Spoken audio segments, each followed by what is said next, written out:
Bhogapuram airport పనులు ముమ్మరంగా సాగుతున్నాయి. భూ పరిహారం విషయంలో ఇంకా వివాదం కొనసాగుతూనే ఉంది. రైతులకు పరిహారం ఇవ్వకుండా అప్రోచ్ రోడ్డు పనులు చేపడుతున్నారని ఆరోపణలు వినిపిస్తున్నాయి. దీనిపై రైతులు ఆందోళనకు దిగుతున్నారు. భోగాపురం ఎయిర్పోర్టు భూ పరిహారం విషయంలో వివాదం కొనసాగుతోంది. ఎయిర్పోర్టుకు అనుసంధానంగా జాతీయ రహదారి నుంచి వెళ్లే అప్రోచ్ రోడ్ నిర్మాణ పనులు శరవేగంగా కొనసాగుతున్నాయి. సౌరవిల్లు పంచాయతీ ఉప్పాడపేట జంక్షన్ వద్ద ట్రంపెట్ నిర్మాణం కోసం దాదాపు 19.85 ఎకరాల భూమిని సేకరించారు అధికారులు. ట్రంపెట్ నుంచి ఎయిర్పోర్ట్ వరకు అప్రోచ్ రోడ్ నిర్మాణం కోసం మరో 60 ఎకరాల భూమిని రైతుల నుంచి స్వాధీనం చేసుకున్నారు. అయితే భూములిచ్చిన రైతులకు పూర్తి స్థాయిలో పరిహారం అందలేదు.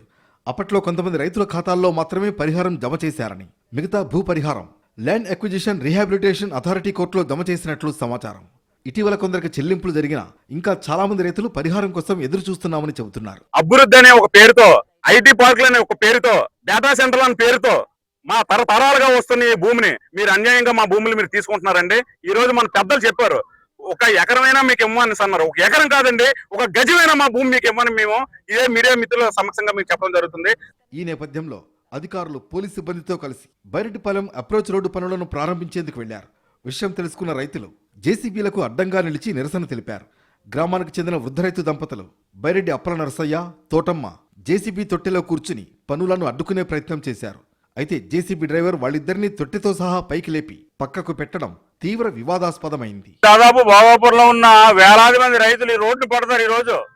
అంచేత మేము ఆల్రెడీ జీవో రాకముందే 110 రోజులు బట్టి మేము అందరినీ కలిసాము, మేము నిరసన చేస్తున్నాము. జీవో ఇచ్చారు కాబట్టి మా ఉద్యమాన్ని ఉధృతం చేస్తాము, న్యాయపరంగా కూడా పోరాడుతాము.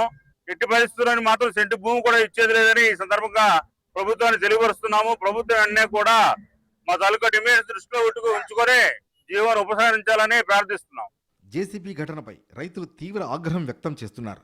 పోలీసులు అధికారుల వ్యవహార శైలిపైన ఆర్డీఓకు ఫిర్యాదు చేశారు. భోగాపురం ఎయిర్పోర్ట్ను ప్రధాని నరేంద్ర మోడీ చేతుల మీదుగా జూలై లేదా ఆగస్టులో ప్రారంభిస్తామని ఏపీ ప్రభుత్వం ఇప్పటికే ప్రకటించింది. పనులు వేగవంతం చేసిన అధికారులు రైతుల అభ్యంతరాలను మాత్రం పట్టించుకోవడం లేదని ఆరోపిస్తున్నారు. ఒకవైపు ప్రతిష్టాత్మక భోగాపురం ఎయిర్పోర్ట్ ప్రారంభోత్సవానికి సిద్ధమవుతుంటే, మరోవైపు పరిహారం కోసం రైతులు ఆందోళన బాట పట్టడం చర్చనీయాంశంగా మారింది. మొత్తానికి ప్రభుత్వం రైతుల సమస్యలను ఎలా పరిష్కరిస్తుందనేది ఆసక్తికరంగా మారింది.